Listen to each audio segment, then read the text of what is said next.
Serikali ya Iran kupitia kitengo chake cha ulinzi wa anga cha Khatam al-Anbiya imetoa ofa ya kubadilishana mfungwa inayoweza kutikisa diplomasia ya kimataifa.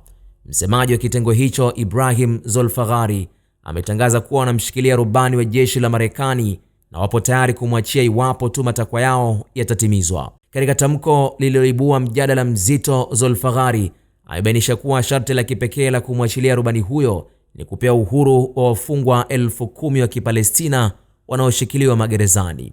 Hadi sasa Wizara ya Ulinzi ya Marekani, Pentagon, haijathibitisha kupotea kwa ndege au rubani yeyote katika ukanda huo.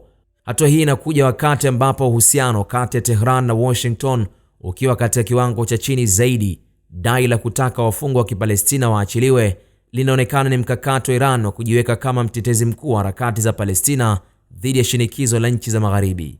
Ikiwa itathibitika kwa ukweli rubani huyo yuko mikononi mwa Iran, dunia inasubiri kuona kama namna Marekani itakavyoitikia ombi hilo ambalo linatajwa kuwa ni gumu kutekeleza kutokana na idadi kubwa ya watu wanaotakiwa kuachiwa.